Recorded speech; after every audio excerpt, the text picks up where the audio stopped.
वाहिगुरु जी का खालसा वाहिगुरु जी की फतेह। परम सन्मानयोग सतगुਰਾਂ ਦੇ ਚਰਨਾਂ ਵਿੱਚ ਜੁੜ ਮਿਲ ਬੈਠੇ ਰੱਬ ਰੂਪ ਗੁਰਮੁਖ ਸਤਸੰਗੀ ਜਨ, ਸਤਿਗੁਰੂ ਜੀ ਦੀ ਬਖਸ਼ਿਸ਼ ਨਾਲ ਸਤਿਗੁਰੂ ਜੀ ਦੇ ਹਜ਼ੂਰ ਜੁੜ ਕੇ ਬਹਿਣ ਦਾ ਸਮਾਂ ਨਸੀਬ ਹੋਇਆ। ਸਤਿਗੁਰੂ ਜੀ ਦੀ ਪਿਆਰੀ ਬਾਣੀ ਦਾ ਕੀਰਤਨ ਗੁਰੂ ਕੇ ਪਿਆਰੇ ਕੀਰਤਨੀਆਂ ਨੇ ਆਪ ਜੀ ਨੂੰ ਸਰਵਣ ਕਰਵਾਇਆ। ਗੁਰੂ ਦੇ ਦਰ ਜੁੜ ਕੇ ਗੁਰੂ ਦੀ ਬਾਣੀ ਦੁਆਰਾ ਗੁਰੂ ਦੀ ਮੌਜੂਦਗੀ ਵਿੱਚ ਵਾਹਿਗੁਰੂ ਨੂੰ ਜਾਣਨ ਦਾ, ਵਾਹਿਗੁਰੂ ਨਾਲ ਸਾਂਝ ਪਾਉਣ ਦਾ ਨਿਮਾਣਾ ਜਿਹਾ ਉਪਰਾਲਾ ਕਰ ਰਹੇ ਹਾਂ। ਸਤਿਗੁਰੂ ਰਹਿਮਤ ਕਰਦੇ ਆ, ਸਮਝਾਉਂਦੇ ਨੇ ਕਿ ਇਸ ਸੰਸਾਰ ਅੰਦਰ ਮਨੁੱਖ ਜਨਮਦਾ ਹੈ, ਜਿਵੇਂ ਜਿਵੇਂ ਇਹ ਵੱਡਾ ਹੁੰਦਾ ਜਾਂਦਾ ਹੈ ਉਵੇਂ ਉਵੇਂ ਇਹਦਾ ਚੀਜ਼ਾਂ ਨਾਲ ਸੰਬੰਧ ਜੁੜਦਾ ਜਾਂਦਾ ਹੈ। ਪਹਿਲਾ ਸੰਬੰਧ ਮਾਂ ਨਾਲ ਜੁੜਦਾ ਹੈ। ਮਾਂ ਨਾਲ ਵੀ ਕਿਉਂ ਜੁੜਿਆ? ਮਾਂ ਦੇ ਦੁੱਧ ਕਰਕੇ। ਗੁਰੂ ਨਾਨਕ ਸਾਹਿਬ ਮਹਾਰਾਜ ਨੇ ਜ਼ਿਕਰ ਕੀਤਾ ਹੈ, ਸਤਿਗੁਰੂ ਕਹਿੰਦੇ ਪਹਿਲੇ ਪਿਆਰ ਲੱਗਾ ਥਣ ਦੁੱਧ, ਕਿ ਬੰਦੇ ਦਾ ਸਭ ਤੋਂ ਪਹਿਲਾ ਸੰਬੰਧ ਮਾਂ ਨਾਲ ਜੁੜਿਆ, ਪਰ ਮਾਂ ਨਾਲ ਨਹੀਂ, ਮਾਂ ਦੇ ਦੁੱਧ ਨਾਲ ਜੁੜਿਆ, ਚੀਜ਼ ਨਾਲ, ਵਸਤੂ ਨਾਲ, ਕਿਉਂਕਿ ਉਸ ਵਸਤੂ ਦੀ ਜ਼ਰੂਰਤ ਸੀ, ਉਸ ਦੁੱਧ ਦੀ ਲੋੜ ਸੀ, ਇਸ ਲਈ ਪਹਿਲਾ ਸੰਬੰਧ ਦੁੱਧ ਨਾਲ ਜੁੜਿਆ। ਉਸ ਨਵ ਜਨਮੇ ਬੱਚੇ ਨੂੰ ਕੋਈ ਪਤਾ ਨਹੀਂ ਹੈ ਕਿ ਉਹਦੀ ਮਾਂ ਕੌਣ ਹੈ, ਉਹਦਾ ਪਿਤਾ ਕੌਣ ਹੈ, ਬਸ ਉਹਨੂੰ ਇੱਕੋ ਚੀਜ਼ ਦਾ ਪਤਾ ਹੈ, ਦੁੱਧ ਪੀਣ ਲਈ ਕੁਛ। ਇਸ ਲਈ ਉਹ ਕੁਛ ਨਹੀਂ ਜਾਣਦਾ, ਤੇ ਜਦੋਂ ਉਹਨੂੰ ਭੁੱਖ ਲੱਗਦੀ ਹੈ ਉਹ ਕਰ ਕੁਛ ਨਹੀਂ ਸਕਦਾ, ਬਸ ਉਹ ਰੋ ਸਕਦਾ ਹੈ, ਇਸ ਲਈ ਉਹ ਰੋਂਦਾ ਹੈ। ਤੇ ਜਦੋਂ ਵੀ ਬੱਚਾ ਰੋਂਦਾ ਹੈ ਤਾਂ ਸੁਣਨ ਵਾਲੇ ਨੂੰ ਇਹੀ ਲੱਗਦਾ ਹੈ ਕਿ ਇਹਨੂੰ ਭੁੱਖ ਲੱਗੀ ਹੋਣੀ ਹੈ, ਚਾਹੇ ਉਹਦਾ ਪਿਤਾ ਹੋਵੇ, ਚਾਹੇ ਉਹਦੀ ਮਾਂ ਹੋਵੇ, ਚਾਹੇ ਕੋਈ ਉਹਦਾ ਹੋਰ ਕੋਈ ਰਿਸ਼ਤੇ ਵਿੱਚੋਂ ਕੁਛ ਵੀ ਲੱਗਦਾ ਹੋਵੇ, ਪਰਿਵਾਰ ਦਾ ਮੈਂਬਰ। ਬੱਚੇ ਨੂੰ ਰੋਂਦਿਆਂ ਦੇਖ ਕੇ ਉਹ ਇਹੀ ਕਹਿੰਦਾ ਇਹਨੂੰ ਭੁੱਖ ਲੱਗੀ ਹੋਵੇਗੀ, ਕਿਉਂਕਿ ਬੱਚੇ ਦਾ ਪਹਿਲਾ ਸੰਬੰਧ ਦੁੱਧ ਨਾਲ ਹੈ। ਇਸ ਲਈ ਸਤਿਗੁਰੂ ਕਹਿੰਦੇ ਦੂਜੈ ਮਾਏ ਬਾਪ ਕੀ ਸੁੱਧ। ਜਦੋਂ ਬੱਚਾ 2-3 ਮਹੀਨਿਆਂ ਦਾ, 4 ਮਹੀਨਿਆਂ ਦਾ ਹੁੰਦਾ, ਫਿਰ ਉਹਨੂੰ ਮਾਂ ਦਾ, ਪਿਤਾ ਦਾ ਪਤਾ ਲੱਗਦਾ ਹੈ, ਮਾਂ ਬਾਪ ਦੀ ਸੁੱਧ ਆਉਂਦੀ, ਉਹ ਪਛਾਣਨ ਲੱਗ ਜਾਂਦਾ ਹੈ ਕਿ ਇਹ ਮਾਂ ਹੈ। ਇਸ ਲਈ ਬਹੁਤਾ ਕਿਸੇ ਹੋਰ ਕੋਲ ਨਹੀਂ ਜਾਂਦਾ, ਉਹ ਮਾਂ ਕੋਲ ਜਾਂ ਬਾਪ ਕੋਲ ਰਹਿੰਦਾ। ਸਤਿਗੁਰੂ ਕਹਿੰਦੇ ਇਵੇਂ ਇਵੇਂ ਬੰਦੇ ਦਾ ਸੰਬੰਧ ਜੁੜਦਾ ਜਾਂਦਾ ਹੈ ਸੰਸਾਰ ਦੇ ਨਾਲ, ਚੀਜ਼ਾਂ ਨਾਲ, ਮਾਂ ਬਾਪ, ਪਰਿਵਾਰ, ਸਾਕ ਸੰਬੰਧੀ, ਭੈਣ ਭਾਈ।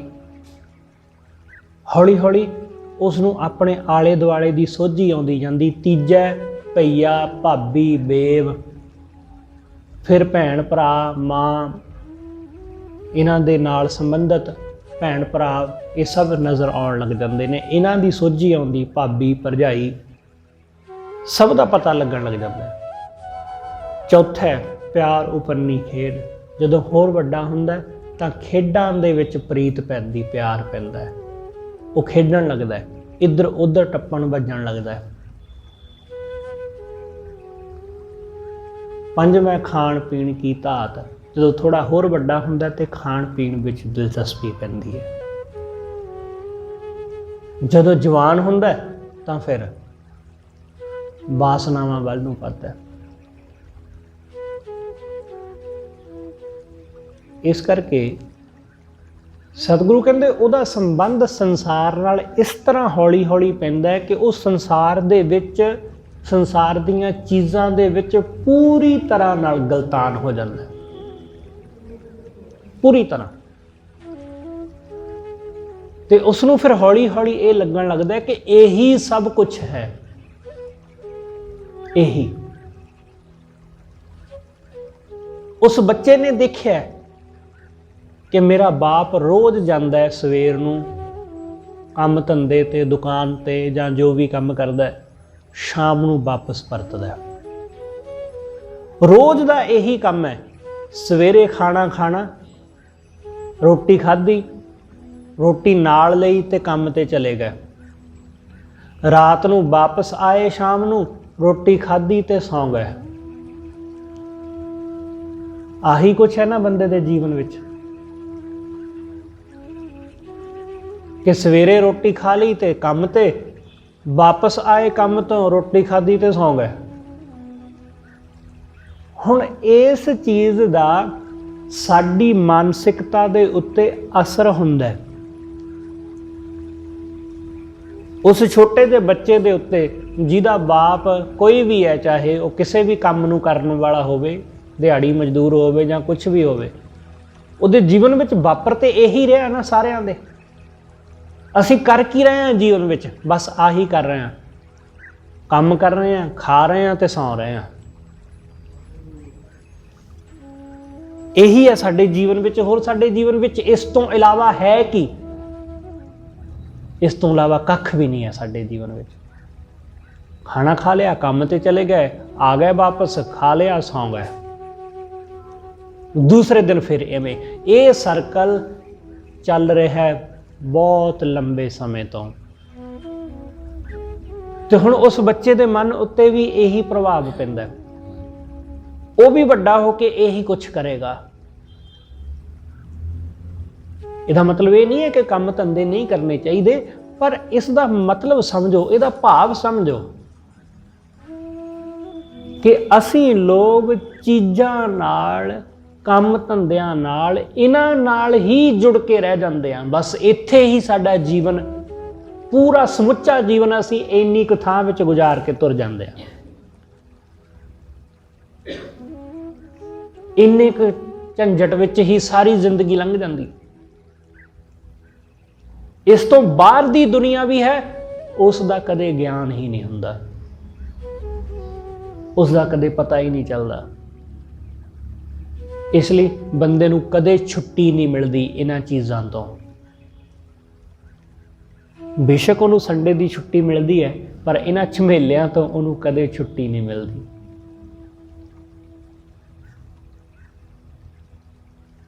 ਇਸ ਲਈ ਸਤਿਗੁਰੂ ਕਹਿੰਦੇ ਬੰਦਾ ਇਹਨਾਂ ਚੀਜ਼ਾਂ ਵਿੱਚ ਉਲਝ ਜਾਂਦਾ ਹੈ, ਤੇ ਫਿਰ ਇਹਨਾਂ ਚੀਜ਼ਾਂ ਵਿੱਚ ਉਲਝਿਆ ਹੋਇਆ ਆਦਮੀ ਉਹ ਪ੍ਰਮਾਤਮਾ ਨੂੰ ਕਿੱਥੇ ਚੇਤੇ ਕਰਦਾ? ਮਾਇਆ ਵਿੱਚ ਫਸਿਆ, ਇਹਨਾਂ ਕੰਮ ਧੰਦਿਆਂ ਝਮੇਲਿਆਂ ਵਿੱਚ, ਰੂਪ ਰੰਗ ਵਾਸਨਾਵਾਂ, ਕਾਮ ਕ੍ਰੋਧ ਵਿੱਚ ਉਲਝਿਆ, ਉਹ ਰੱਬ ਨਾਲ ਕਿਵੇਂ ਜੁੜੇ? ਵਾਹਿਗੁਰੂ ਨਾਲ ਜੁੜ ਹੀ ਨਹੀਂ ਪਾਉਂਦਾ, ਪਰਮੇਸ਼ਰ ਨਾਲ ਸਾਂਝ ਹੀ ਨਹੀਂ ਪੈਂਦੀ, ਕਿਉਂਕਿ ਸਾਂਝ ਤਾਂ ਬਚਪਨ ਤੋਂ ਹੀ ਇਹਨਾਂ ਚੀਜ਼ਾਂ ਨਾਲ ਪਈ ਹੈ। ਸਾਂਝ ਤਾਂ ਬਚਪਨ ਤੋਂ ਹੀ ਚੀਜ਼ਾਂ ਨਾਲ, ਪੈਸੇ ਨਾਲ, ਰੂਪ ਰੰਗ ਨਾਲ, ਸੰਸਾਰ ਦੀ ਚਕਾਚੌਂਧ ਨਾਲ ਹੀ ਪਈ ਹੈ। ਕਿਉਂਕਿ ਆਲੇ ਦੁਆਲੇ ਜੋ ਮਾਹੌਲ ਮਿਲਿਆ, ਮਾਹੌਲ ਵੀ ਐਸਾ ਹੀ ਮਿਲਿਆ। ਜੈਸਾ ਸਾਡੇ ਆਲੇ ਦੁਆਲੇ ਮਾਹੌਲ ਹੈ, ਅਸੀਂ ਵੈਸੇ ਹੀ ਬਣਦੇ ਹਾਂ। ਤੁਸੀਂ ਗੌਰ ਕਰਨਾ ਕਿ ਸਾਡੇ ਆਲੇ ਦੁਆਲੇ ਜਿਹੋ ਜਿਹੇ ਲੋਕ ਰਹਿੰਦੇ ਨੇ, ਅਸੀਂ ਵੀ ਉਹੋ ਜਿਹੇ ਹੋ ਜਾਂਦੇ ਹਾਂ, ਹੋ ਹੀ ਗਏ ਆ ਉਹੋ ਜਿਹੇ ਜਿਹੋ ਜਿਹੇ ਲੋਕ ਆਲੇ ਦੁਆਲੇ ਸਾਡੇ ਰਹਿੰਦੇ ਨੇ। ਕਿਉਂਕਿ ਸੋਚ ਲਗਭਗ ਸਾਰਿਆਂ ਦੀ ਇੱਕੋ ਜਿਹੀ ਹੈ। ਉਹ ਗੱਲ ਵੱਖਰੀ ਹੈ ਕਿ ਸਭ ਨੂੰ ਇਹ ਲੱਗਦਾ ਹੈ ਕਿ ਮੈਂ ਤੇ ਦੂਸਰੇ ਨਾਲੋਂ ਵੱਖਰਾ, ਪਰ ਇੱਕੋ ਜਿਹੀ ਸੋਚ ਵਾਲੇ, ਇੱਕੋ ਜਿਹੀ ਵਿਚਾਰ ਵਾਲੇ ਲੋਕ ਹੀ ਇੱਕੋ ਥਾਂ ਰਹਿੰਦੇ ਨੇ। ਮੈਂ ਸੁਣਿਆ ਕਿ ਇੱਕ ਰਾਜੇ ਨੇ ਆਪਣੇ ਦੇਸ਼ ਵਿੱਚ ਇੱਕ ਤਲਾਬ ਬਣਾਉਣ ਦਾ ਫੈਸਲਾ ਕੀਤਾ। ਤਲਾਬ, ਪਾਣੀ ਦਾ ਨਹੀਂ, ਕਿਉਂਕਿ ਪਾਣੀ ਦੇ ਤਲਾਬ ਤਾਂ ਪਹਿਲਾਂ ਵੀ ਬਹੁਤ ਮੌਜੂਦ ਸਨ। ਉਹਨੇ ਇਹ ਸੋਚਿਆ ਕਿ ਮੈਂ ਆਪਣੇ ਦੇਸ਼ ਵਿੱਚ ਦੁੱਧ ਦਾ ਤਲਾਬ ਬਣਾਵਾਂਗਾ। ਦੁੱਧ ਦਾ ਤਲਾਬ, ਇੰਨਾ ਦੁੱਧ ਕਿੱਥੋਂ ਆਏਗਾ? ਇੰਨਾ ਦੁੱਧ ਇਕੱਠਾ ਕਿੱਥੋਂ ਕਰਾਂਗੇ? ਉਹਦੇ ਮੰਤਰੀਆਂ ਨੇ ਕਿਹਾ ਕਿ ਰਾਜਨ, ਇਹ ਸੰਭਵ ਨਹੀਂ ਹੈ, ਇੰਨੀ ਵੱਡੀ ਗਿਣਤੀ ਵਿੱਚ, ਭਾਰੀ ਗਿਣਤੀ ਵਿੱਚ ਦੁੱਧ ਉਹ ਲਿਆਵਾਂਗੇ ਕਿਵੇਂ? ਕਿੱਥੋਂ ਪੈਦਾ ਕਰਾਂਗੇ? ਤਾਂ ਰਾਜੇ ਦੇ ਇੱਕ ਮੰਤਰੀ ਨੇ ਸਲਾਹ ਦਿੱਤੀ ਕਿ ਇੱਕ ਹੱਲ ਹੋ ਸਕਦਾ ਹੈ, ਇੱਕ ਹੱਲ ਹੋ ਸਕਦਾ ਹੈ ਕਿ ਸਾਰੇ ਦੇਸ਼ ਦੇ ਵਿੱਚ ਇਹ ਢੰਡੋਰਾ ਪਿਟਵਾ ਦਿਓ ਕਿ ਰਾਜਨ ਨੇ ਇੱਕ ਤਲਾਬ ਬਣਾਇਆ, ਦੁੱਧ ਦਾ ਤਲਾਬ, ਤੇ ਹਰ ਦੇਸ਼ ਦੇ ਵਸਿੰਦੇ ਨੂੰ, ਦੇਸ਼ ਦੇ ਹਰ ਵਸਨੀਕ ਨੂੰ ਇਹ ਰਾਜੇ ਦਾ ਹੁਕਮ ਹੈ ਕਿ ਹਰ ਘਰ ਦੇ ਵਿੱਚੋਂ ਹਰ ਬੰਦਾ ਇੱਕ ਇੱਕ ਗਲਾਸ ਦੁੱਧ ਦਾ ਉਸ ਤਲਾਬ ਵਿੱਚ ਪਾ ਕੇ ਆਵੇ। ਇੱਕ ਇੱਕ ਤਲਾਬ ਦੇ ਵਿੱਚ ਦੁੱਧ ਦਾ ਗਲਾਸ ਪਾਇਆ ਜਾਵੇ, ਹਰ ਪਰਿਵਾਰ ਦਾ ਮੈਂਬਰ। ਤੇ ਜੇ ਇਸ ਤਰ੍ਹਾਂ ਕਰ ਲਿਆ ਜਾਵੇ ਤਾਂ ਉਹਨੂੰ ਭਰਨਾ ਸੌਖਾ ਹੋਵੇਗਾ। ਰਾਜੇ ਨੇ ਕਿਹਾ ਕਿ ਬਿਲਕੁਲ ਠੀਕ, ਇਹ ਤੇ ਬੜੀ ਵਧੀਆ ਗੱਲ ਹੈ। ਉਸਨੇ ਹੁਕਮ ਦੇ ਦਿੱਤਾ, ਸਭ ਥਾਈਂ ਹੁਕਮ ਭੇਜ ਦਿੱਤੇ ਗਏ। ਐਸਾ ਹੀ ਹੋਇਆ। ਲੋਕਾਂ ਨੇ, ਹੁਣ ਲੋਕ ਤੇ ਇੱਕੋ ਜਿਹੇ ਹੁੰਦੇ ਨੇ, ਸਭ ਦਿਨ ਦੇ ਦਿੱਤਾ ਗਿਆ ਕਿ ਇਸ ਦਿਨ ਨੂੰ ਸਾਰੇ ਲੋਕ ਇਹਦੇ ਵਿੱਚ ਦੁੱਧ ਪਾ ਦੇਣ। ਉਹ ਦਿਨ ਤੈਅ ਹੋ ਗਿਆ। ਹੁਣ ਲੋਕ ਕਹਿਣ ਕਿ ਇੰਨਾ ਦੁੱਧ ਅਸੀਂ ਬਰਬਾਦ ਕਰਾਂਗੇ। ਇੱਕ ਆਦਮੀ ਨੇ ਸੋਚਿਆ, ਉਹਨੇ ਆਪਣੇ ਪਰਿਵਾਰ ਨਾਲ ਸਲਾਹ ਕੀਤੀ। ਉਹਨੇ ਕਿਹਾ ਕਿ ਆਪਾਂ ਇੰਜ ਕਰਦੇ ਹਾਂ ਕਿ ਬਹੁਤ ਸਾਰੇ ਲੋਕ ਦੁੱਧ ਪਾ ਰਹੇ ਹੋਣੇ ਆ ਤਲਾਬ ਦੇ ਵਿੱਚ। ਆਪਾਂ ਇੰਜ ਕਰਾਂਗੇ, ਰਾਤ ਨੂੰ ਜਾਵਾਂਗੇ, ਆਪਾਂ ਗਲਾਸ ਗਲਾਸ ਪਾਣੀ ਪਾ ਦੇਵਾਂਗੇ। ਕਿਹੜਾ ਕਿਸੇ ਨੂੰ ਪਤਾ ਲੱਗਣਾ ਹੈ ਕਿ ਦੁੱਧ ਪਾਇਆ ਜਾਂ ਪਾਣੀ ਪਾਇਆ? ਕੌਣ ਦੇਖਦਾ? ਕਹਿੰਦੇ ਐਸਾ ਹੀ ਹੋਇਆ। ਸਾਰੀ ਰਾਤ ਲੋਕ ਉਸ ਤਲਾਬ ਦੇ ਵਿੱਚ ਪਾਉਂਦੇ ਰਹੇ ਦੁੱਧ। ਜਦੋਂ ਸਵੇਰ ਹੋਈ ਤੇ ਬੜੀ ਹੈਰਾਨਗੀ ਕਿ ਉਸ ਤਲਾਬ ਵਿੱਚ ਦੁੱਧ ਦੀ ਇੱਕ ਬੂੰਦ ਵੀ ਨਹੀਂ ਸੀ, ਉਹ ਪਾਣੀ ਨਾਲ ਭਰਿਆ ਹੋਇਆ ਸੀ। ਕਿਉਂਕਿ ਸਭ ਨੇ ਇਹੀ ਸੋਚਿਆ ਕਿ ਕਿਹੜਾ ਸਵੇਰ ਨੂੰ ਪਤਾ ਲੱਗਣਾ ਕਿਸੇ ਨੂੰ ਆਪਾਂ ਦੁੱਧ ਪਾਇਆ ਕਿ ਪਾਣੀ। ਇਸ ਲਈ ਸਭ ਨੇ ਪਾਣੀ ਦਾ ਗਲਾਸ ਹੀ ਪਾਇਆ। ਇਸ ਲਈ ਸਭ ਲੋਕ ਇੱਕੋ ਜਿਹੀ ਸੋਚ ਵਾਲੇ ਹੀ ਹੁੰਦੇ ਨੇ। ਸਾਡੇ ਆਲੇ ਦੁਆਲੇ, ਸਾਡੇ ਨੇੜੇ ਤੇੜੇ, ਅਸੀਂ ਵੀ ਉਹੋ ਜਿਹੇ ਹੀ ਹੋ ਜਾਂਦੇ ਹਾਂ, ਉਹੋ ਜਿਹੇ ਲੋਕਾਂ ਦੀ ਸੰਗਤ ਦੇ ਵਿੱਚ ਰਹਿ ਕੇ, ਕਿਉਂਕਿ ਸੰਗਤ ਦਾ ਮਾਹੌਲ ਦਾ ਅਸਰ ਹੁੰਦਾ ਹੈ। ਇਸ ਲਈ ਬਚਪਨ ਤੋਂ ਹੀ ਜਿਹੋ ਜਿਹਾ ਮਾਹੌਲ, ਜਿਹੋ ਜਿਹਾ ਵਾਤਾਵਰਨ ਸਾਨੂੰ ਮਿਲਿਆ, ਅਸੀਂ ਉਹੋ ਜਿਹੇ ਹੋ ਗਏ।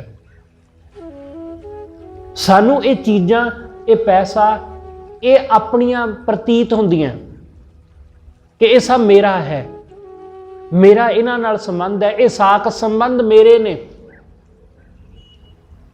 ਇਹ ਮੇਰਾ ਹੈ ਸਭ ਕੁਝ, ਮੈਂ ਤੇ ਮੇਰੀ ਦਾ ਸੰਬੰਧ ਹੈ ਸਾਡਾ।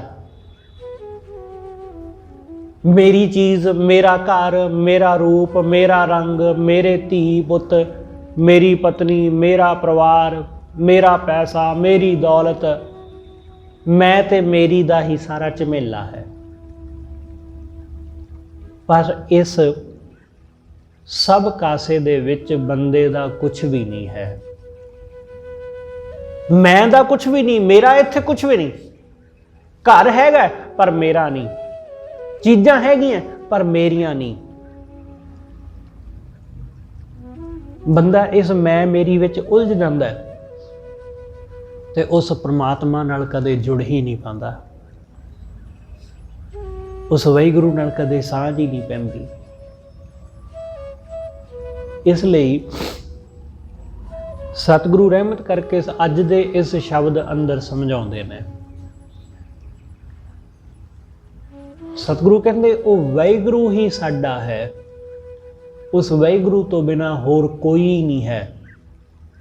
ये सब साक संबंध, चाहे वो माँ बाप ने, चाहे वो पत्नी है ਜਾਂ पति है ਜਾਂ बच्चे ने ਜਾਂ साक संबंधी रिश्तेदार, सतगुरु कहंदे इन्हां विचों कोई भी तेरा नहीं है,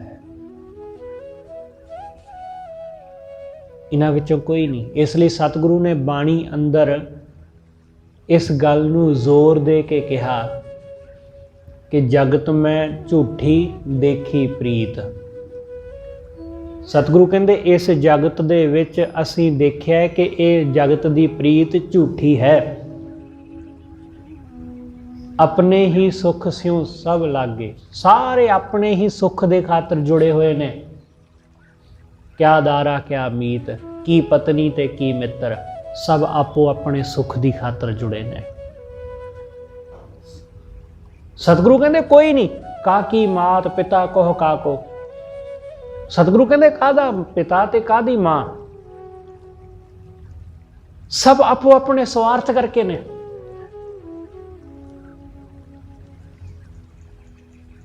कबीर साहब का बचन है, कबीर साहब कहते जब लग तेल दीवै मुखवाती तब सूझै सब कोई, तेल जलै बाती ठहरानी सुना मंदर होई, रे बौरे तोए घरी न रखै कोई। कि जदों ये शरीर रूपी दीवे विचों तेल मुक जाता है, बत्ती बुझ जाती, तो फिर कोई घरे रखने लिए भी तैयार नहीं हुंदा। सतगुरु कहंदे ये साक संबंध झूठे ने, सिर्फ शरीर तक संबंधित ने, शरीर तक सीमित ने। शरीर मिटिया ते साक संबंध भी मिट गए, शरीर मरिया ते नाल संबंध भी मर गए। सतगुरु कहंदे जान उस नूं जिहड़ा कदे नहीं मिटदा, उस वाहिगुरू नाल सांझ पा जिहड़ा वाहिगुरू कदे भी खत्म नहीं हुंदा, जिहड़ा हमेशा रहण वाला, सदैव रहण वाला, उस वाहिगुरू नाल सांझ पा। इसलिए अज दे इस शब्द अंदर रविदास जी समझाउंदे ने, राम राम गुसाइयां जी के जीवना, मोहे ना विसारो मैं जन तेरा। हे सच्चे पातशाह तू मेरे जी दा जीवन है, जी मतलब मेरी जिंद, मेरा जीवन तू है। हे वाहिगुरू, हे मेरे मालक गुसाई, हे परमेश्वर तू मेरी जिंद दा जीवन है। जिवें शरीर दा जीवन श्वास ने ना, साडे साह जो असी साह लेंदे हां, ये साडे शरीर दा जीवन है। ये पहली चीज़ है जो सब तो वध जरूरी है। उस तो बाद अगली चीज़ रोटी ते पानी है। साडा खाना खुराक ते पानी, ये दूसरे नंबर ते चीज़ां आउंदियां। पहले नंबर ते साह, दूसरे नंबर ते भोजन पानी। इन्हां दी वजह करके शरीर जिउंदा रहिंदा है। श्वास ना मिलन, सानू साह ना आवे तो मौत है। साह चलदा रहे पर खाण नू कुछ ना मिले तो कुछ समय दे विच, कुछ दिनां दे विच जां एक आध महीने दे विच बंदे दी मौत है। जे पानी खाण नू ना मिले जां पानी पीण नू ते खाण नू भोजन ना मिले, खाण पीण नू कुछ ना मिले तो मौत है। इसलिए शरीर दा आसरा जो असी साह लेंदे हां, वो जो असी खाना पीना करते हैं, वो इन्हां दे करके शरीर जिउंदा है। पर सतगुरु कहंदे ये जिंद, ये साडा जी, ये वाहिगुरू दी वजह करके, वाहिगुरू ਸਾਡੇ ਅੰਦਰ ਵਸਦਾ ਹੈ ਤੇ ਅਸੀਂ ਜਿਉਂਦੇ ਹਾਂ। ਜਿੰਦ ਜਿਉਂਦੀ ਹੈ, ਜਿੰਦ ਵਿੱਚੋਂ ਜੀ ਉਹ ਨਿਕਲ ਜਾਂਦਾ ਹੈ ਤਾਂ ਜਿੰਦ ਮਰ ਜਾਂਦੀ ਹੈ। ਆਤਮਾ ਪ੍ਰਮਾਤਮਾ ਨਾਲ ਜੁੜੀ ਹੈ। ਪ੍ਰਮਾਤਮਾ ਹੈ ਤਾਂ ਆਤਮਾ ਹੈ, ਪ੍ਰਮਾਤਮਾ ਨਹੀਂ ਹੈ ਤਾਂ ਆਤਮਾ ਦਾ ਵੀ ਕੋਈ ਵਜੂਦ ਨਹੀਂ ਹੈ। ਇਸ ਲਈ ਜੀ ਕੇ ਜੀਵਨ, ਜਿੰਦ ਦੇ ਜੀਵਨ ਮੇਰੇ ਹਿਰਦੇ ਅੰਦਰ, ਸਾਡੀ ਰੂਹ ਦਾ ਉਹ ਮਾਲਕ, ਉਹਦੀ ਵਜ੍ਹਾ ਕਰਕੇ ਜਿਉਂਦੀ ਹੈ। ਇਸ ਲਈ ਰਵਿਦਾਸ ਜੀ ਕਹਿੰਦੇ ਰਾਮ ਗੁਸਾਈਆਂ ਜੀ ਕੇ ਜੀਵਨਾ ਮੋਹੇ ਨਾ ਵਿਸਾਰੋ। हे ਸੱਚੇ ਪਾਤਸ਼ਾਹ ਮੈਨੂੰ ਵਿਸਾਰ ਨਾ, ਕਿਰਪਾ ਕਰ, ਮੈਂ ਤੈਨੂੰ ਵਿਸਰ ਨਾ ਜਾਵਾਂ ਤੇ ਤੂੰ ਕਿਰਪਾ ਕਰਕੇ ਮੈਨੂੰ ਨਾ ਵਿਸਾਰ। ਮੈਂ ਜਨ ਤੇਰਾ, ਮੈਂ ਤੇਰਾ ਜਨ, ਤੇਰਾ ਦਾਸ ਹਾਂ। ਤੇਰੇ ਤੋਂ ਬਿਨਾ ਮੇਰਾ ਹੋਰ ਕੋਈ ਨਹੀਂ ਹੈ। ਇਹ ਸਭ ਸਾਕ ਸੰਬੰਧ ਇਹ ਸਿਰਫ ਸਰੀਰ ਦੇ ਨੇ। ਇਹ ਜਿਉਂਦੇ ਜੀ ਸਾਥ ਨਹੀਂ ਛੱਡਣਗੇ ਤਾਂ ਮਰਨ ਤੇ ਛੱਡ ਦੇਣਗੇ। ਮੌਤ ਛੁਡਾ ਦੇਗੀ ਸਾਥ ਇਹਨਾਂ ਦਾ, ਕਿਉਂਕਿ ਐਸਾ ਹੀ ਹੈ ਨਾ। ਬਹੁਤੀ ਵੇਰਾਂ ਤਾਂ ਲੋਕ ਜਿਉਂਦੇ ਜੀ ਸਾਥ ਛੱਡ ਜਾਂਦੇ ਨੇ, ਭੈਣ ਭਾਈ ਜਾਂ ਮਾਂ ਬਾਪ ਜਾਂ ਮਿੱਤਰ ਸੱਜਣ, ਪਤੀ ਜਾਂ ਪਤਨੀ। ਜੇ ਜਿਉਂਦੇ ਜੀ ਨਾ ਛੱਡਣ ਤਾਂ ਮੌਤ ਛੁਡਾ ਲੈਂਦੀ ਹੈ। ਮੌਤ ਤਾਂ ਹਰ ਚੀਜ਼ ਤੋਂ ਬੰਦੇ ਨੂੰ ਛੁਡਾ ਦਿੰਦੀ, ਚਾਹੇ ਕੋਈ ਵੀ ਹੋਵੇ, ਪੈਸਾ ਹੋਵੇ, ਚੀਜ਼ਾਂ ਹੋਣ, ਰੁਤਬੇ ਹੋਣ, ਕਿਸੇ ਵੀ ਚੀਜ਼ ਜਿਹਦੇ ਨਾਲ ਵੀ ਬੰਦਾ ਜੁੜਿਆ, ਮੌਤ ਉਹਦੇ ਤੋਂ ਮੁਕਤ ਕਰ ਦੇਗੀ। ਇਸ ਲਈ ਸਤਿਗੁਰੂ ਕਹਿੰਦੇ ਇਹ ਜਿਹੜੇ ਸੰਬੰਧ ਨੇ ਇਹ ਤਾਂ ਝੂਠੇ ਨੇ। ਸਿਰਫ ਇੱਕ ਤੂੰ ਮੇਰਾ ਹੈ, ਸਿਰਫ ਇੱਕ ਤੂੰ, ਤੇਰੇ ਤੋਂ ਬਿਨਾ ਹੋਰ ਕੋਈ ਨਹੀਂ। ਸਿਰਫ ਤੂੰ ਹੀ ਹੈ ਰੂਹ ਦਾ ਸਾਥੀ, ਜਿੰਦ ਦਾ ਸਾਥੀ। ਇਸ ਲਈ ਮੋਹੇ ਨਾ ਵਿਸਾਰੋ, ਮੈਂ ਜਨ ਤੇਰਾ। ਹੇ ਵਾਹਿਗੁਰੂ ਕਿਰਪਾ ਕਰ, ਮੈਨੂੰ ਨਾ ਵਿਸਾਰ, ਮੈਨੂੰ ਆਪਣੇ ਚਰਨਾਂ ਨਾਲ ਜੋੜ ਲੈ। ਤੁਸੀਂ ਉਹ ਸਾਖੀ ਬਹੁਤ ਵਾਰੀ ਸੁਣੀ ਹੋਵੇਗੀ ਕਿ ਕਿਸੇ ਫਕੀਰ ਨੂੰ ਇੱਕ ਆਦਮੀ ਮਿਲਦਾ ਹੈ। ਉਸ ਫਕੀਰ ਨੇ ਉਸ ਆਦਮੀ ਨੂੰ ਕਿਹਾ ਕਿ ਭਲਿਆ ਪੁਰਸ਼ਾ, ਇਸ ਸੰਸਾਰ ਦੇ ਝਮੇਲਿਆਂ ਵਿੱਚ ਕੁਛ ਨਹੀਂ ਪਿਆ, ਤੂੰ ਪ੍ਰਮਾਤਮਾ ਦੀ ਬੰਦਗੀ ਕਰ, ਰੱਬ ਦਾ ਨਾਮ ਜਪਿਆ ਕਰ, ਉਹੀ ਤੇਰੇ ਕੰਮ ਆਉਣਾ।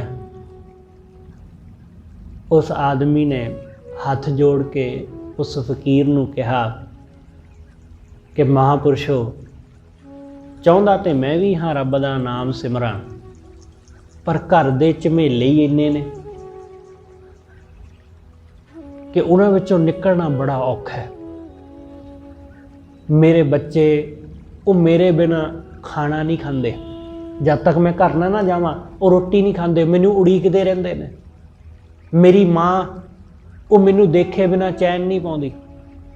ਮੇਰਾ ਪਿਤਾ ਉਹ ਉਡੀਕਦਾ ਰਹਿੰਦਾ ਹੈ ਕਦੋਂ ਮੇਰਾ ਪੁੱਤਰ ਆਵੇਗਾ। ਮੇਰੀ ਪਤਨੀ ਉਹ ਨਹੀਂ ਰਹਿ ਪਾਉਂਦੀ। ਇਸ ਲਈ ਮੇਰਾ ਪਰਿਵਾਰ ਮੇਰੇ ਤੋਂ ਬਿਨਾਂ ਮਰ ਜਾਵੇਗਾ। ਜੇ ਮੈਂ ਨਾ ਜਾਵਾਂ ਤਾਂ ਉਹ ਮਰ ਜਾਣਗੇ। ਮੇਰੇ ਪਰਿਵਾਰ ਦਾ ਕੀ ਹੋਵੇਗਾ ਮੇਰੇ ਬਿਨਾਂ? ਜੇ ਮੈਂ ਤੁਹਾਡੇ ਨਾਲ ਤੁਰ ਪਿਆ, ਜੇ ਮੈਂ ਬੰਦਗੀ ਕਰਨ ਲੱਗ ਗਿਆ ਤੇ ਪਿੱਛੇ ਮੇਰਾ ਪਰਿਵਾਰ ਤਾਂ ਰੁੜ ਜਾਏਗਾ। ਉਸ ਫਕੀਰ ਨੇ ਕਿਹਾ ਕਿ ਕੀ ਤੈਨੂੰ ਸੱਚਮੁੱਚ ਲੱਗਦਾ ਐਸਾ ਹੈ ਕਿ ਤੇਰੇ ਬਿਨਾਂ ਤੇਰਾ ਪਰਿਵਾਰ ਜੀ ਨਹੀਂ ਸਕੇਗਾ? ਬੰਦਾ ਕਹਿੰਦਾ ਜੀ ਲੱਗਦਾ ਕਿ ਮੈਨੂੰ ਹੈ, ਪਤਾ ਹੈ ਮੈਨੂੰ, ਕਿਉਂਕਿ ਮੈਂ ਰੋਜ਼ ਉਹਨਾਂ ਦੇ ਵਿੱਚ ਹੀ ਰਹਿੰਦਾ, ਮੈਨੂੰ ਤੇ ਰਗ ਰਗ ਦਾ ਪਤਾ ਹੈ। ਫਕੀਰ ਨੇ ਕਿਹਾ ਕਿ ਮੈਂ ਤੈਨੂੰ ਇੱਕ ਤਰਕੀਬ ਦੱਸਦਾ, ਇਸ ਚੀਜ਼ ਦਾ ਥੋੜੇ ਦਿਨ ਅਭਿਆਸ ਕਰ। ਇਹ ਸਾਹ ਰੋਕਣ ਦੀ ਪ੍ਰਕਿਰਿਆ ਹੈ। ਤੂੰ ਇਸ ਦਾ ਥੋੜੇ ਦਿਨ, 2-4 ਦਿਨ, ਹਫ਼ਤਾ ਅਭਿਆਸ ਕਰੇਗਾ ਤਾਂ ਤੂੰ ਸਾਹ ਰੋਕਣ ਦੇ ਵਿੱਚ ਆਪਣੇ ਆਪ ਨੂੰ ਮਜ਼ਬੂਤ ਕਰ ਲਏਗਾ। ਕੁਝ ਮਿੰਟਾਂ ਤੱਕ ਤੂੰ ਸਾਹ ਰੋਕ ਸਕੇਗਾ। ਉਹਨੇ ਇਸੇ ਤਰ੍ਹਾਂ ਕੁਝ ਦਿਨ ਕੀਤਾ। ਜਦੋਂ ਉਹ ਕੁਝ ਦਿਨਾਂ ਵਿੱਚ ਸਾਹ ਰੋਕਣ ਵਿੱਚ ਸਮਰੱਥ ਹੋ ਗਿਆ ਤਾਂ ਫਕੀਰ ਨੇ ਉਸ ਨੂੰ ਕਿਹਾ ਕਿ ਹੁਣ ਤੂੰ ਅੱਜ ਸ਼ਾਮ ਨੂੰ ਜਦੋਂ ਘਰ ਜਾਏਗਾ ਨਾ, ਘਰ ਜਾਈਂ ਤੇ ਜਾ ਕੇ ਬਿਸਤਰ ਦੇ ਉੱਤੇ ਲੇਟ ਜਾਈਂ ਤੇ ਇੰਜ ਲੱਗੇ ਕਿ ਜਿਵੇਂ ਮਰ ਗਿਆ ਹੋਵੇ। ਉਸਨੇ ਐਸਾ ਹੀ ਕੀਤਾ। ਘਰ ਗਿਆ, ਸਾਹ ਰੋਕ ਕੇ ਲੰਮਾ ਪੈ ਗਿਆ ਇੰਜ ਪਿਆ ਕਿ ਜਿਵੇਂ ਸਰੀਰ ਵਿੱਚੋਂ ਜਾਨ ਨਿਕਲ ਗਈ। ਜਦੋਂ ਘਰ ਵਾਲੀ ਨੇ ਦੇਖਿਆ, ਉਸਨੇ ਰੋਣਾ ਸ਼ੁਰੂ ਕਰ ਦਿੱਤਾ। ਉਹਦੀ ਮਾਂ ਆਉਂਦੀ ਹੈ, ਉਹਦਾ ਪਿਤਾ ਆਉਂਦਾ ਹੈ, ਬੱਚੇ ਆਉਂਦੇ ਨੇ, ਆਂਢ ਗੁਆਂਢ ਇਕੱਠਾ ਹੋ ਜਾਂਦਾ ਹੈ, ਸਭ ਰਿਸ਼ਤੇਦਾਰੀ ਆਉਣੀ ਸ਼ੁਰੂ ਹੋ ਜਾਂਦੀ ਹੈ। ਰੋ ਰਹੇ ਨੇ, ਸਭ ਕੁਰਲਾ ਰਹੇ ਨੇ। ਇੰਨੇ ਨੂੰ ਉਹ ਫਕੀਰ ਪਹੁੰਚ ਜਾਂਦਾ ਹੈ। ਉਸ ਆਦਮੀ ਦੀ ਮਾਂ ਉਹ ਰੋਂਦੀ ਹੋਏ ਫਕੀਰ ਨੂੰ ਕਹਿੰਦੀ ਹੈ ਕਿ ਮੇਰੇ ਪੁੱਤਰ ਨੂੰ ਬਚਾ ਲਓ, ਤੁਸੀਂ ਤਾਂ ਫਕੀਰ ਹੋ, ਸਾਧੂ ਹੋ, ਸਾਧੂ ਤਾਂ ਕੁਝ ਵੀ ਕਰ ਸਕਦੇ ਨੇ। ਉਹਦੀ ਪਤਨੀ ਮਿੰਨਤ ਤਰਲਾ ਕਰਦੀ ਹੈ ਕਿ ਸਾਡਾ ਇਹਦੇ ਬਿਨਾਂ ਕੀ ਹੋਵੇਗਾ, ਤੁਸੀਂ ਕਿਰਪਾ ਕਰਕੇ ਇਹਨੂੰ ਬਚਾ ਲਵੋ। ਫਕੀਰ ਨੇ ਜਦੋਂ ਇਸ ਤਰ੍ਹਾਂ ਉਹਨਾਂ ਨੂੰ ਰੋਂਦਿਆਂ ਕੁਰਲਾਉਂਦਿਆਂ ਦੇਖਿਆ ਤਾਂ ਉਹਨੇ ਕਿਹਾ, ਜੀ ਤੁਹਾਡਾ ਪੁੱਤਰ ਬਚ ਤਾਂ ਸਕਦਾ ਹੈ, ਪਰ ਹੁਣ ਜੰਮ ਜਿਹੜੇ ਨੇ ਉਹ ਤੁਹਾਡੇ ਦਰਵਾਜ਼ੇ ਤੇ ਖਲੋਤੇ ਨੇ। ਜੰਮ ਤੁਹਾਡੇ ਦਰਵਾਜ਼ੇ ਤੇ ਖਲੋਤੇ ਨੇ, ਉਹਨੂੰ ਖਾਲੀ ਹੱਥ ਤਾਂ ਉਹ ਜਾ ਨਹੀਂ ਸਕਦੇ, ਕਿਉਂਕਿ ਜੇ ਖਾਲੀ ਹੱਥ ਜਾਣਗੇ ਤਾਂ ਉਹਨਾਂ ਨੂੰ ਧਰਮਰਾਜ ਨੇ ਨਹੀਂ ਛੱਡਣਾ। ਇਸ ਲਈ ਇੰਜ ਕਰੋ ਕਿ ਤੁਹਾਡੇ ਵਿੱਚੋਂ ਤੁਹਾਡੇ ਪੁੱਤਰ ਦੀ ਥਾਂ, ਇਸ ਬੰਦੇ ਦੀ ਥਾਂ ਕੋਈ ਹੋਰ ਮਰਨ ਲਈ ਜੇ ਤਿਆਰ ਹੈ ਤਾਂ ਉਹਨੂੰ ਨਾਲ ਭੇਜ ਦਿੰਦੇ ਹਾਂ, ਤੁਹਾਡਾ ਪੁੱਤਰ ਜੀ ਪਏਗਾ, ਤੁਹਾਡਾ ਘਰ ਦਾ ਜੀ ਬਚ ਜਾਏਗਾ। ਇਹ ਜਦੋਂ ਇਹ ਗੱਲ ਸੁਣੀ ਤੇ ਸਾਰੇ ਸन्नाटा ਛਾ ਗਿਆ, ਕੋਈ ਨਾ ਬੋਲੇ। ਪਤਨੀ ਨੂੰ ਕਿਹਾ ਕਿ ਭਾਈ ਤੂੰ ਆਪਣੇ ਪਤੀ ਲਈ ਮਰਨ ਲਈ ਤਿਆਰ ਹੈ ਕਿ ਤੇਰੇ ਪਤੀ ਨੂੰ ਜੰਮ ਲੈ ਜਾਣਗੇ ਤੇ ਤੇਰੇ ਪਤੀ ਦੀ ਥਾਂ ਤੈਨੂੰ ਲੈ ਜਾਣਗੇ ਤੇ ਤੇਰਾ ਪਤੀ ਘਰ ਰਹਿ ਲਏਗਾ, ਪਰਿਵਾਰ ਦੇ ਵਿੱਚ ਬੱਚੇ ਸਾਂਭ ਲਏਗਾ, ਸਭ ਕੁਝ ਦੇਖ ਲਏਗਾ। ਉਸਨੇ ਕਿਹਾ, ਜੀ ਨਹੀਂ, ਐਸਾ ਤਾਂ ਸੰਭਵ ਨਹੀਂ, ਐਸਾ ਨਹੀਂ ਹੋ ਸਕਦਾ। ਮੇਰੇ ਬੱਚੇ ਤਾਂ ਮੇਰੇ ਬਿਨਾਂ ਰਹਿੰਦੇ ਨਹੀਂ। ਉਹਨਾਂ ਨੂੰ ਕੀ ਚਾਹੀਦਾ ਹੈ, ਕਦੋਂ ਕੀ ਦੇਣਾ ਹੈ, ਕਦੋਂ ਉਹਨਾਂ ਨੂੰ ਸਕੂਲ ਭੇਜਣਾ ਹੈ, ਕਦੋਂ ਸਾਰਾ ਕੁਝ ਉਹ ਮੈਨੂੰ ਪੂਰੀ ਤਰ੍ਹਾਂ ਪਤਾ ਹੈ। ਮੇਰੇ ਬੰਦੇ ਨੂੰ ਤਾਂ ਪਤਾ ਹੀ ਨਹੀਂ, ਉਹ ਤਾਂ ਸਵੇਰੇ ਚਲਾ ਜਾਂਦਾ ਸੀ ਕੰਮ ਤੇ ਸ਼ਾਮ ਨੂੰ ਆਉਂਦਾ ਸੀ, ਉਹਨੂੰ ਤਾਂ ਪਤਾ ਹੀ ਨਹੀਂ ਨਿਆਣੇ ਕਿਵੇਂ ਸਾਹਮਣੇ ਨੇ। ਇਹਨੂੰ ਕੀ ਪਤਾ? ਨਹੀਂ, ਮੈਂ ਨਹੀਂ ਮਰ ਸਕਦੀ। ਪਿਓ ਨੂੰ ਪੁੱਛਿਆ, ਪਿਓ ਨੇ ਕਿਹਾ ਕਿ ਇਹ ਤਾਂ ਹੁਣ ਮਰ ਗਿਆ, ਇਹ ਤਾਂ ਹੁਣ ਚਲਾ ਗਿਆ, ਇਸ ਲਈ ਹੁਣ ਇਹਦੇ ਮਗਰ ਕਿਸੇ ਹੋਰ ਕੋਈ ਇਹਦੀ ਖਾਤਰ ਮਰੇ ਇਹ ਤੇ ਹੈ ਨਹੀਂ। ਫਕੀਰ ਨੇ ਕਿਹਾ, ਜੀ ਤੁਸੀਂ ਤਾਂ ਜ਼ਿੰਦਗੀ ਜੀ ਲਈ, ਤੁਸੀਂ ਤੇ ਆਪਣੇ 60-70 ਸਾਲ ਗੁਜ਼ਾਰ ਲਏ, ਹੁਣ ਤੇ ਬਹੁਤ ਕੁਝ ਦੇਖ ਲਿਆ। ਉਸਨੇ ਕਿਹਾ, ਬਹੁਤ ਕੁਝ ਕੀ ਦੇਖ ਲਿਆ, ਹਾਲੇ ਤਾਂ ਕੁਝ ਵੀ ਨਹੀਂ ਜਾਣਿਆ। ਹਾਲੇ ਤਾਂ ਇੰਝ ਲੱਗਦਾ ਕਿ ਜੀਵਨ ਬਹੁਤ ਥੋੜਾ ਸੀ, ਬੜੀ ਜਲਦੀ ਗੁਜ਼ਰ ਗਿਆ। ਫਕੀਰ ਨੇ ਕਿਹਾ ਕਿ ਵੇਖ ਲਓ, ਤੁਸੀਂ ਹੁਣੇ ਕਹਿੰਦੇ ਸੀ ਕਿ ਤੁਹਾਡੇ ਪੁੱਤਰ ਤੋਂ ਬਿਨਾਂ, ਤੂੰ ਆਪਣੇ ਪੁੱਤਰ ਤੋਂ ਬਿਨਾਂ ਮੈਂ ਮਰ ਜਾਵਾਂਗਾ, ਤਾਂ ਹੁਣ ਤੁਸੀਂ ਉਹਦੇ ਲਈ ਮਰਨ ਲਈ ਤਿਆਰ ਨਹੀਂ। ਉਸਨੇ ਕਿਹਾ, ਇਹ ਤਾਂ ਮਰ ਗਿਆ, ਹੁਣ ਇਹਦੀ ਖਾਤਰ ਕਿਵੇਂ ਮਰਦੇ ਫਿਰੀਏ। ਮਾਂ ਨੂੰ ਪੁੱਛਿਆ, ਮਾਂ ਨੇ ਕਿਹਾ ਕਿ ਪੁੱਤਰ ਤਾਂ ਚਲਾ ਗਿਆ, ਪਰ ਹੁਣ ਮੈਂ, ਮੇਰੇ ਪੋਤੇ ਨੇ, ਮੇਰੀ ਨੂੰਹ ਹੈ, ਮੇਰਾ ਪਤੀ ਹੈ, ਇਹਨਾਂ ਦੀ ਸੰਭਾਲ ਕੌਣ ਕਰੇਗਾ। ਜਦੋਂ ਕਿਸੇ ਨੇ ਕੋਈ ਸਾਕ ਸੰਬੰਧੀ, ਕੋਈ ਭੈਣ ਭਾਈ, ਕੋਈ ਵੀ ਮਰਨ ਲਈ ਤਿਆਰ ਨਾ ਹੋਇਆ ਤਾਂ ਫਕੀਰ ਨੇ ਆਵਾਜ਼ ਮਾਰੀ ਉਸ ਆਦਮੀ ਨੇ, ਉਹਨੂੰ ਕਿਹਾ, ਉੱਠ ਖਲੋ ਭਰਾ, ਉੱਠ ਜਾ, ਵੇਖ ਲੈ ਜਿਨ੍ਹਾਂ ਦੀ ਖਾਤਰ ਤੂੰ ਤੜਫਦਾ ਫਿਰਦਾ ਸੈਂ, ਤੇਰੀ ਖਾਤਰ ਉਹਨਾਂ ਵਿੱਚੋਂ ਕੋਈ ਵੀ ਮਰਨ ਲਈ ਤਿਆਰ ਨਹੀਂ ਹੈ। ਕਹਿਣਾ ਬੜਾ ਆਸਾਨ ਹੁੰਦਾ ਕਿ ਮੈਂ ਉਹਦੀ ਥਾਂ ਮਰ ਜਾਂਦਾ ਜਾਂ ਮੈਨੂੰ ਮੌਤ ਆ ਜਾਂਦੀ ਉਹਦੀ ਜਗ੍ਹਾ। ਇਹ ਗੱਲਾਂ ਬਹੁਤ ਸੌਖੀਆਂ ਹੁੰਦੀਆਂ, ਜਦੋਂ ਮੌਤ ਦਰਵਾਜ਼ੇ ਤੇ ਖਲੋਤੀ ਹੋਵੇ ਫਿਰ ਨਹੀਂ ਇਹ ਗੱਲਾਂ ਸੁੱਝਦੀਆਂ। ਇਸ ਲਈ ਸਤਿਗੁਰੂ ਕਹਿੰਦੇ ਕਿ ਉਸ ਵਾਹਿਗੁਰੂ ਤੋਂ ਬਿਨਾਂ ਸਾਡੀ ਰੂਹ ਦਾ ਸਾਥੀ ਹੋਰ ਕੋਈ ਵੀ ਨਹੀਂ ਹੈ, ਉਸ ਪਰਮੇਸ਼ਰ ਤੋਂ ਬਿਨਾਂ। ਇਸ ਕਰਕੇ ਰਵਿਦਾਸ ਜੀ ਕਹਿੰਦੇ, ਮੋਹੇ ਨਾ ਵਿਸਾਰੋ ਮੈਂ ਜਨ ਤੇਰਾ, ਮੈਨੂੰ ਵਿਸਾਰ ਨਾ, ਕਿਉਂਕਿ ਮੈਂ ਤੇਰਾ ਹਾਂ, ਤੇਰੇ ਬਿਨਾਂ ਮੇਰਾ ਹੋਰ ਕੋਈ ਨਹੀਂ ਹੈ। ਤੇ ਸਾਡੀ ਹਾਲਤ ਕੀ ਹੈ? ਸੱਚੇ ਪਾਤਸ਼ਾਹ ਵੇਖ, ਮੇਰੀ ਸੰਗਤ ਪੋਚ ਸੋਚ ਦਿਨ ਰਾਤੀ। ਮੇਰੀ ਸੰਗਤ ਪੋਚ, ਬੜੀ ਨੀਚ, ਪੋਚ ਮਤਲਬ ਬੜੀ ਭੈੜੀ ਸੰਗਤ, ਬੜੀ ਨੀਚ। ਮੇਰਾ ਬਹਿਣਾ ਉੱਠਣਾ, ਮੇਰੀ ਸੰਗਤ ਬੜੀ ਨੀਚ ਹੈ। ਮੈਂ ਗਲਤ ਲੋਕਾਂ ਵਿੱਚ ਹੀ ਬਹਿੰਦਾ ਉੱਠਦਾ ਵਾਂ। ਜਿਹੜੇ ਨਿੰਦਾ ਚੁਗਲੀ ਦੀ ਗੱਲ ਕਰਦੇ ਨੇ ਨਾ, ਉਹਨਾਂ ਦੇ ਵਿੱਚ ਹੀ ਮੈਂ ਬਹਿੰਦਾ ਵਾਂ। ਜਿਹੜੇ ਵਾਸਨਾਵਾਂ ਦੀਆਂ, ਮਾਇਆ ਦੀਆਂ ਗੱਲਾਂ ਕਰਦੇ ਰਹਿੰਦੇ ਨੇ, ਉਹਨਾਂ ਵਿੱਚ ਹੀ ਮੇਰਾ ਬਹਿਣ ਉੱਠਣ ਹੈ ਨਿੱਤ। ਮੇਰੀ ਆਹ ਸੰਗਤ ਹੈ। ਜਰਾ ਵੇਖਣਾ ਆਪਣੇ ਆਲੇ ਦੁਆਲੇ ਕਿ ਅਸੀਂ ਕਿੱਥੇ ਬਹਿੰਦੇ ਹਾਂ। ਅਸੀਂ ਰੱਬ ਦੀ ਗੱਲ ਕਰਨ ਵਾਲਿਆਂ ਵਿੱਚ ਬਹਿੰਦੇ ਹਾਂ, ਜਾਂ ਅਸੀਂ ਆਂਢ ਗੁਆਂਢ ਇੱਧਰ ਉੱਧਰ ਜਾਂ ਆਪਣੇ ਸਟਾਫ ਦੀ ਨਿੰਦਾ ਕਰਨ ਵਾਲਿਆਂ ਦੇ ਵਿੱਚ ਜ਼ਿਆਦਾ ਬਹਿੰਦੇ ਹਾਂ? ਅਸੀਂ ਕਿੱਥੇ ਬਹਿੰਦੇ? ਸਾਡੀ ਸੰਗਤ ਕਿੱਥੇ ਹੈ? ਸਾਡਾ ਸੰਗ ਕਿਹਨਾਂ ਜੇ ਲੋਕਾਂ ਨਾਲ ਹੈ? ਸਾਡਾ ਬਹਿਣਾ ਉੱਠਣਾ ਕਿਹਨਾਂ ਨਾਲ ਹੈ? ਸਤਿਗੁਰੂ ਕਹਿੰਦੇ ਮੇਰੀ ਸੰਗਤ ਪੋਚ ਸੋਚ ਦਿਨ ਰਾਤੀ। ਮੈਨੂੰ ਇਹੀ ਸੋਚ ਦਿਨ ਰਾਤ ਲੱਗੀ ਰਹਿੰਦੀ ਹੈ ਕਿ ਮੇਰੀ ਸੰਗਤ ਮਾੜੀ ਹੈ, ਮੇਰੀ ਸੰਗਤ ਭੈੜੇ ਲੋਕਾਂ ਦੀ ਹੈ, ਕੁਕਰਮਾਂ ਦੀ ਹੈ, ਮੇਰੀ ਸੰਗਤ ਵਾਸਨਾ ਦੀ, ਮੇਰੀ ਸੰਗਤ ਲੋਭ ਦੀ।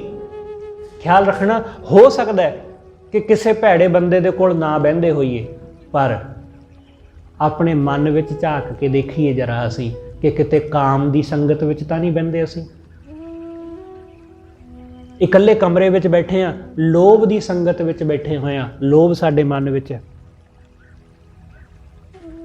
ਇਸ ਲਈ ਜ਼ਰੂਰੀ ਨਹੀਂ ਹੈ ਕਿ ਕਿਸੇ ਬੰਦੇ ਦੀ ਪ੍ਰੈਜ਼ੈਂਸ ਚਾਹੀਦੀ ਹੈ ਸਾਨੂੰ ਸੰਗਤ ਵਾਸਤੇ। ਅਸੀਂ ਇਕੱਲੇ ਵੀ ਬੈਠੇ ਹੋਏ ਹਾਂ, ਮੋਬਾਈਲ ਦੀ ਸੰਗਤ ਕਰਕੇ ਬੈਠੇ ਹੋਏ ਹਾਂ, ਆਪਣੇ ਘਰ ਦੇ ਟੀਵੀ ਦੀ ਸੰਗਤ ਕਰ ਰਹੇ ਹਾਂ, ਉਹਦੇ ਵਿੱਚ ਕੁਝ ਵੀ ਚੰਗਾ ਮੰਦਾ ਕੁਝ ਵੀ ਆ ਰਿਹਾ ਉਹਦੀ ਸੰਗਤ ਕਰ ਰਹੇ ਹਾਂ।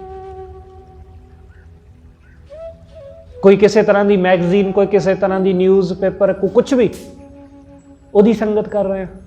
ਉਹ ਵੀ ਨਹੀਂ ਹੈ ਸਾਡੇ ਕੋਲ ਤਾਂ ਮਨ ਦੇ ਵਿੱਚ ਵਾਸਨਾ ਤੇ ਹੈ ਹੀ ਨਾ, ਮਨ ਵਿੱਚ ਕਾਮ ਤੇ ਕ੍ਰੋਧ ਤਾਂ ਹੈ ਹੀ ਹੈ, ਲੋਭ ਹੈ, ਮੋਹ ਹੈ, ਹੰਕਾਰ ਹੈ, ਉਹਦੀ ਸੰਗਤ ਤਾਂ ਹਰ ਵੇਲੇ ਹੀ ਹੈ। ਇਸ ਲਈ ਰਵਿਦਾਸ ਜੀ ਕਹਿੰਦੇ ਮੇਰੀ ਇਹੀ ਚਿੰਤਾ ਮੈਨੂੰ ਲੱਗੀ ਰਹਿੰਦੀ ਕਿ ਮੇਰੀ ਸੰਗਤ ਚੰਗੀ ਨਹੀਂ ਹੈ। ਸਤ ਸੰਤੋਖ ਦੀ ਸੰਗਤ ਨਹੀਂ ਹੈ, ਕਾਮ ਕ੍ਰੋਧ ਦੀ ਸੰਗਤ ਹੈ। ਮੇਰੀ ਸੰਗਤ ਪੋਚ ਸੋਚ ਦਿਨ ਰਾਤੀ, ਮੇਰਾ ਕਰਮ ਕੁਟਿਲਤਾ। ਬੜੇ ਕੁਟਿਲ ਕਰਮ, ਭੈੜੇ ਕਰਮ, ਜਨਮ ਕੁਭਾਂਤੀ। ਉਹਨਾਂ ਕੁਟਿਲ ਕਰਮਾਂ ਕਰਕੇ, ਮਾੜੇ ਕਰਮਾਂ ਕਰਕੇ ਜਨਮ ਕੁਭਾਂਤ, ਭੈੜੀ ਕਿਸਮ ਦਾ ਜੀਵਨ ਹੁੰਦਾ ਜਾ ਰਿਹਾ ਹੈ।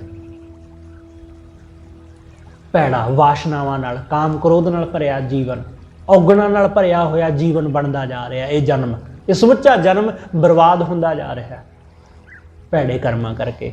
ਮੇਰਾ ਕਰਮ ਕੁਟਿਲਤਾ, ਮੇਰੇ ਕਰਮ ਮਾੜੇ ਨੇ, ਜਨਮ ਕੁਭਾਂਤੀ, ਜਿਨ੍ਹਾਂ ਕਰਕੇ ਇਹ ਜਨਮ ਕੁਭਾਂਤ ਭੈੜਾ ਹੁੰਦਾ ਜਾ ਰਿਹਾ ਹੈ। ਇਸ ਲਈ ਹੇ ਵਾਹਿਗੁਰੂ ਕਿਰਪਾ ਕਰ ਰਾਮ ਗੁਸਈਆਂ ਜੀ ਕੇ ਜੀਵਨਾ। ਹੇ ਵਾਹਿਗੁਰੂ ਮੇਰੀ ਜਿੰਦ ਦੇ ਜੀਵਨ, ਮੇਰੀ ਰੂਹ ਦੇ ਮਾਲਕ ਵਾਹਿਗੁਰੂ, ਮੋਹੇ ਨਾ ਵਿਸਾਰੋ ਮੈਂ ਜਨ ਤੇਰਾ। ਕਿਰਪਾ ਕਰ ਮੈਨੂੰ ਨਾ ਵਿਸਾਰ, ਮੈਨੂੰ ਨਾ ਵਿਸਾਰ, ਆਪਣੇ ਚਰਨਾਂ ਨਾਲ ਜੋੜ ਲੈ।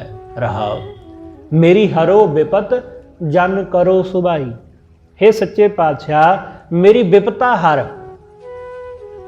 ਮੇਰੀ ਵਿਪਤਾ ਜੋ ਮੈਂ ਇਸ ਵਿਪਤਾ ਵਿੱਚ ਪਿਆ ਨਾ, ਔਗਣਾਂ ਵਿੱਚ, ਵਾਸਨਾਵਾਂ ਵਿੱਚ, ਵਿਕਾਰਾਂ ਵਿੱਚ, ਲੋਭ ਮੋਹ ਵਿੱਚ ਮੈਂ ਉਲਝਿਆ ਵਾਂ, ਮੈਨੂੰ ਇਸ ਵਿਪਤਾ ਤੋਂ ਕੱਢ ਦੇ। ਖਿਆਲ ਰੱਖਣਾ, ਸਰੀਰ ਦੀਆਂ ਵਿਪਤਾ ਤੇ ਆਉਂਦੀਆਂ ਜਾਂਦੀਆਂ ਰਹਿੰਦੀਆਂ, ਪਰ ਜਿਹੜੀ ਮਨ ਨੂੰ ਵਿਪਤਾ ਪਈ ਹੈ ਨਾ ਵਾਸਨਾ ਦੀ, ਇਹ ਬਹੁਤ ਤੰਗ ਕਰਦੀ ਜੇ। ਸਰੀਰ ਦੀ ਵਿਪਤਾ ਦਾ ਤਾਂ ਹੱਲ ਹੋ ਜਾਂਦਾ ਹੈ, ਪਰ ਵਾਸਨਾ ਦੀ ਵਿਪਤਾ ਦਾ ਹੱਲ ਨਹੀਂ ਜੇ ਹੁੰਦਾ ਬੜੀ ਆਸਾਨੀ ਨਾਲ। ਸਰੀਰ ਦੀਆਂ ਮੁਸ਼ਕਲਾਂ ਹੱਲ ਹੋ ਜਾਂਦੀਆਂ, ਵਾਸਨਾ ਬੜੀ ਮੁਸ਼ਕਲ ਨਾਲ ਹੱਲ ਹੁੰਦੀ। ਇਸ ਲਈ ਸਤਿਗੁਰੂ ਕਹਿੰਦੇ ਮੇਰੀ ਹਰੋ ਵਿਪਤ ਜਨ ਕਰੋ ਸੁਭਾਈ। ਕਿਰਪਾ ਕਰੋ, ਆਪ ਆਪਣੇ ਜਨ ਦੀ ਸੁਭਾਈ ਕਰੋ, ਆਪਣੇ ਜਨ ਨੂੰ ਆਪਣੇ ਚਰਨਾਂ ਨਾਲ ਜੋੜ ਲਵੋ। ਚਰਨ ਨਾ ਛੱਡੋ, ਮੈਂ ਤੁਹਾਡੇ ਚਰਨ ਪਕੜ ਲਵਾਂ। ਹੇ ਵਾਹਿਗੁਰੂ ਮੈਂ ਤੇਰੇ ਚਰਨ ਪਕੜ ਲਵਾਂ, ਕਦੇ ਉਹਨੂੰ ਛੱਡਾਂ ਨਾ। ਚਰਨ ਨਾ ਛੱਡੋ, ਮੈਂ ਤੇਰੇ ਚਰਨਾਂ ਨੂੰ ਕਦੇ ਨਹੀਂ ਛੱਡਦਾ, ਤੇਰਾ ਆਸਰਾ ਕਦੇ ਨਹੀਂ ਛੱਡਦਾ। ਸਰੀਰ ਕੱਲ ਜਾਈ, ਭਾਵੇਂ ਸਰੀਰ ਦੀ ਕੱਲ ਚਲੀ ਜਾਏ, ਸਰੀਰ ਦੀ ਸਮਰੱਥਾ, ਸਰੀਰ ਵਿੱਚ ਤਾਕਤ ਵੀ ਨਾ ਰਵੇ, ਭਾਵੇਂ ਸਰੀਰ ਜਰ-ਜਰ ਹੋ ਜਾਵੇ, ਪਰ ਮੈਂ ਤੇਰੇ ਚਰਨ ਨਹੀਂ ਛੱਡਦਾ। ਚਾਹੇ ਕੁਛ ਵੀ ਹੋ ਜਾਏ, ਮੈਂ ਤੇਰਾ ਦਰ ਨਹੀਂ ਛੱਡਾਂਗਾ।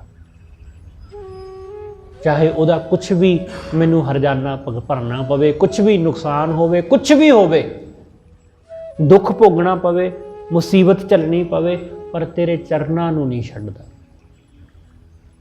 ਜਦੋਂ ਐਸੀ ਦ੍ਰਿੜਤਾ ਆ ਜਾਵੇ ਸਾਡੇ ਜੀਵਨ ਵਿੱਚ ਕਿ ਮੇਰੇ ਜੀਵਨ ਵਿੱਚ ਭਾਵੇਂ ਦੁੱਖ ਆ ਜਾਏ, ਦਰਿਦਰਤਾ ਆ ਜਾਏ, ਗਰੀਬੀ ਆ ਜਾਏ, ਘਾਟਾ ਆ ਜਾਏ, ਕੁਛ ਵੀ ਆ ਜਾਏ, ਪਰ ਮੈਂ ਉਹਦਾ ਲੜ ਨਹੀਂ ਛੱਡਦਾ। ਲੋਕ ਜਦੋਂ ਜਰਾ ਜੀ ਮੁਸੀਬਤ ਆਉਂਦੀ ਹੈ ਤਾਂ ਉਸੇ ਵੇਲੇ ਰੱਬ ਦਾ ਦਰ ਛੱਡ ਕੇ ਪਾਸੇ ਹੋ ਜਾਂਦੇ ਨੇ। ਜਰਾ ਜਿਹਾ ਦੁੱਖ ਆਇਆ ਤਾਂ ਕਿਨਾਰਾ ਕਰ ਜਾਂਦੇ ਨੇ, ਕਿਉਂਕਿ ਦੁਨੀਆ ਚਾਹੁੰਦੀ ਹੈ ਕਿ ਜਦੋਂ ਤੱਕ ਰੱਬ ਸੁੱਖ ਦਿੰਦਾ ਹੈ ਉਦੋਂ ਤੱਕ ਠੀਕ ਹੈ, ਜਦੋਂ ਜਰਾ ਜਿਹਾ ਦੁੱਖ ਦਿੱਤਾ ਤੇ ਉਸੇ ਵੇਲੇ ਮੁਸੀਬਤ ਹੋ ਜਾਂਦੀ। ਬਿਲਕੁਲ ਐਸਾ ਹੀ ਕਿ ਤੁਸੀਂ ਆਪਣੀ ਪਤਨੀ ਲਈ ਜਾਂ ਆਪਣੇ ਪਤੀ ਲਈ ਹਮੇਸ਼ਾ ਚੰਗਾ ਹੀ ਕਰਦੇ ਰਹੋ, ਚੰਗਾ ਹੀ ਕਰਦੇ ਰਹੋ, ਚੰਗਾ ਹੀ ਕਰ, ਇੱਕ ਦਿਨ ਕਿਤੇ ਤੁਹਾਨੂੰ ਕੁਝ ਚੰਗਾ ਕਰਨਾ ਭੁੱਲ ਗਿਆ, ਉਸੇ ਦਿਨ ਕਲੇਸ਼।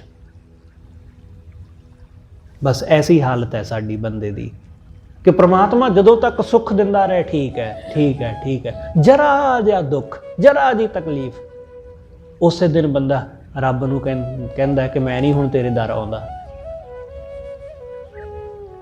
ਕਿ ਤੂੰ ਤੇ ਮੈਨੂੰ ਦੁੱਖ ਦੇਣਾ। ਸਤਿਗੁਰੂ ਕਹਿੰਦੇ ਕਿ ਉਹ ਪ੍ਰਮਾਤਮਾ, ਉਹ ਵਾਹਿਗੁਰੂ, ਚਾਹੇ ਵੱਡੀ ਤੋਂ ਵੱਡੀ ਮੁਸੀਬਤ ਵੀ ਆ ਜਾਏ, ਮੈਂ ਉਹਦਾ ਦਰ ਨਹੀਂ ਛੱਡਦਾ, ਮੈਂ ਉਹਦਾ ਲੜ ਨਹੀਂ ਛੱਡਦਾ, ਚਾਹੇ ਸਭ ਕੁਝ ਚਲਿਆ ਜਾਏ। ਚਰਨ ਨਾ ਛੱਡੋ ਸਰੀਰ ਕੱਲ ਜਾਈ, ਕਹ ਰਵਿਦਾਸ ਪਰੋਂ ਤੇਰੀ ਸਾਂਭਾ। ਸਾਂਭਾ ਮਤਲਬ ਸ਼ਰਨ। ਹੇ ਸੱਚੇ ਪਾਤਸ਼ਾਹ, ਮੈਂ ਤੇਰੀ ਸ਼ਰਨ ਵਿੱਚ ਪਿਆ ਵਾਂ, ਮੈਂ ਤੇਰੇ ਚਰਨਾਂ ਨਾਲ ਆ ਜੁੜਿਆ ਵਾਂ, ਕਿਰਪਾ ਕਰ ਬੇਗ ਮਿਲੋ ਜਨ। ਆਪਣੇ ਦਾਸ ਨੂੰ ਛੇਤੀ ਮਿਲ, ਬੇਗ ਮਤਲਬ ਛੇਤੀ, ਜਲਦੀ, ਛੇਤੀ ਨਾਲ ਕਿਰਪਾ ਕਰ ਮੇਰੇ ਉੱਤੇ, ਆਪਣੇ ਚਰਨਾਂ ਨਾਲ ਜੋੜ। ਬੇਗ ਮਿਲੋ ਜਨ ਕਰਨਾ ਬਿਲੰਬਾ, ਬਿਲੰਬ ਨਾ ਕਰ, ਦੇਰੀ ਨਾ ਕਰ, ਕਿਰਪਾ ਕਰ। ਐਸਾ ਨਾ ਹੋਵੇ ਕਿ ਤੇਰੇ ਆਉਣ ਤੋਂ ਪਹਿਲਾਂ ਮੌਤ ਆ ਜਾਵੇ, ਐਸਾ ਨਾ ਹੋਵੇ ਕਿ ਤੇਰੇ ਚਰਨਾਂ ਨਾਲ ਜੁੜਨ ਤੋਂ ਪਹਿਲਾਂ ਮੌਤ ਦੇ ਗਲ ਲੱਗਣਾ ਪੈ ਜਾਏ। ਇਸ ਲਈ ਜੇ ਮੌਤ ਦੇ ਗਲ ਲੱਗੇ ਤਾਂ ਫਿਰ ਝਮੇਲਾ ਪੈ ਜਾਣਾ, ਫਿਰ ਝੰਜਟ ਪੈ ਜਾਣਾ, ਜਨਮ ਮਰਨ ਦਾ ਗੇੜ। ਇਸ ਲਈ ਕਿਰਪਾ ਕਰ ਕਿ ਦੇਰੀ ਨਾ ਕਰ। ਪਤਾ ਨਹੀਂ, ਹੋ ਸਕਦਾ ਕਿ ਇਹ ਮੇਰਾ ਸਾਹ ਜਿਹੜਾ ਮੈਂ ਲੈ ਰਿਹਾ ਇਹ ਆਖਰੀ ਹੋਵੇ, ਅਗਲਾ ਸਾਹ ਪਤਾ ਨਹੀਂ ਆਵੇ ਕਿ ਨਾ ਆਵੇ। ਇਸ ਲਈ ਰਵਿਦਾਸ ਜੀ ਕਹਿੰਦੇ ਕਿ ਵਾਹਿਗੁਰੂ ਜਲਦੀ ਕਰ, ਬੇਗ ਮਿਲੋ, ਛੇਤੀ, ਕਿਉਂਕਿ ਹੁਣ ਰਿਹਾ ਨਹੀਂ ਜਾਂਦਾ, ਹੁਣ ਇੱਕ ਖਿੰਨ ਵੀ ਇਹ ਮਨ ਟਿਕਦਾ ਨਹੀਂ, ਰਹਿੰਦਾ ਨਹੀਂ ਤੇਰੇ ਬਿਨਾਂ। ਇਸ ਕਰਕੇ ਜਲਦੀ ਮਿਲ, ਬੇਗ ਮਿਲੋ ਜਨ ਕਰਨਾ ਬਿਲੰਬਾ, ਬਿਲੰਬ ਨਾ ਲਾ, ਦੇਰੀ ਨਾ ਲਾ। ਸਤਿਗੁਰੂ ਰਹਿਮਤ ਕਰੇ ਸਾਨੂੰ ਸਾਰਿਆਂ ਨੂੰ, ਕਿਰਪਾ ਕਰਕੇ ਉਹ ਆਪਣੇ ਚਰਨਾਂ ਨਾਲ ਜੋੜ ਲਵੇ ਅਤੇ ਵਾਸਨਾਵਾਂ ਤੋਂ ਮੁਕਤ ਕਰੇ, ਹੋਈਆਂ ਭੁੱਲਾਂ ਲਈ ਖਿਮਾ। ਸਤਿਗੁਰੂ ਜੀ ਅਤੇ ਆਪ ਸਰਬੱਤ ਸੰਗਤ ਬਖਸ਼ਣਯੋਗ, ਭੁੱਲਾਂ ਨਾ ਚਤਾਰਦੇ ਹੋਏ ਆਖੋ ਜੀ ਵਾਹਿਗੁਰੂ ਜੀ ਕਾ ਖਾਲਸਾ, ਵਾਹਿਗੁਰੂ ਜੀ ਕੀ ਫਤਿਹ।